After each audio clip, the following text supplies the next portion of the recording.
James Turner for the untouchable true school sports. Let's go, baby. Bow! Be careful what you wish for because it can become a reality. Yeah.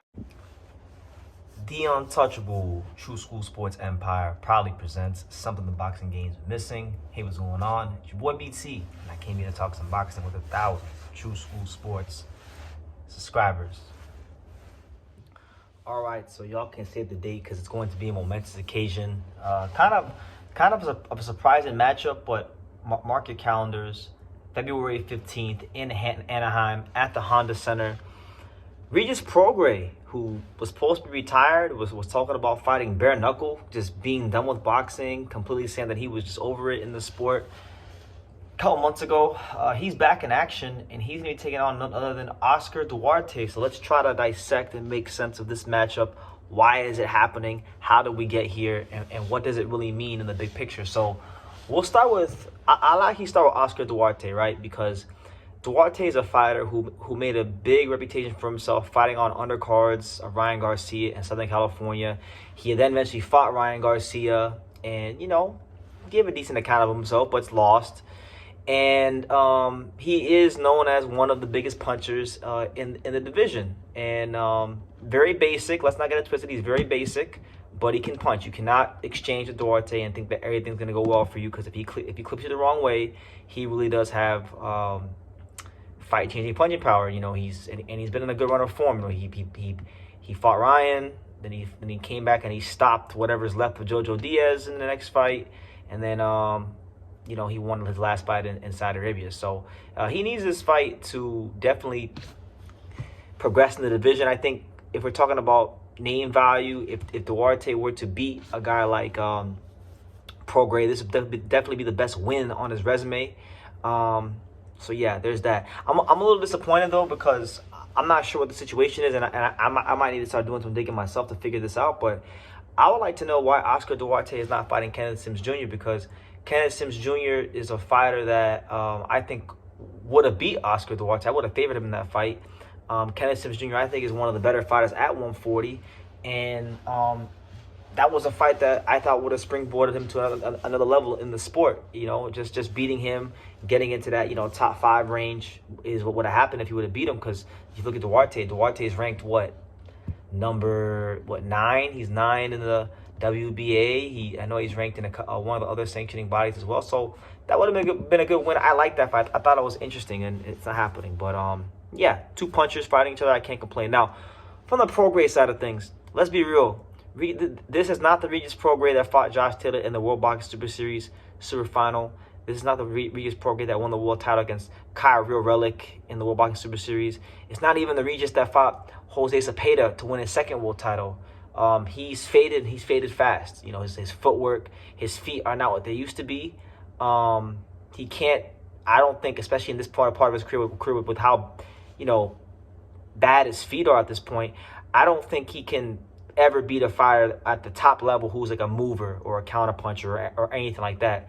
But I still think there's value in Regis Prograis if you put guys that come to fight, that exchange, that don't really move laterally and use the ring as much and counterpunch, which in this case, Oscar Duarte is that. So this is still, even for what people will consider a washed up Regis Prograis, this is still a very, very winnable fight. And I think it'll actually stylistically turn out to be a very, very entertaining fight. So I'm looking forward to seeing Regis back in the win column, because, it's been a while since he won a fight, because his last win was against Danielito Zorrilla, and that was almost 2 years ago. And his last really impressive win was almost 3 years ago against Jose Cepeda. So it's been a while since Prograis stepped in the ring and really made like an impression. And so I don't know how much longer he has left. He's 35 years old. He's seen better days. He's had a good career in the sport of boxing. But I think this could be it. I'll tell you this: if Regis Prograis loses to Oscar Duarte, this is it. Like, it's one thing to lose to Devin Haney, who's a undisputed champion, multiple division champion. It's another thing to lose to Jack Catterall, who's one of the best 140-pounders in the world, probably one of the most crafty fighters in boxing. But if you lose to mother-loving Oscar Duarte, who's as limited as they come, he's just a big and strong, don't really got much else with him but the ability to punch. He's got kind of short arms. you need to just, like, we just got to pack it up. I got to be honest. I like Prograis. I think he's been good for the game. I think in an era where a lot of American fighters could be accused of being divas, he's been a guy that hasn't been anything remotely close to being a diva. He's fought the best. He's fought any and all comers. He fought in the World Boxing Super Series. He fought Devin Haney. He's fought Jack Catterall.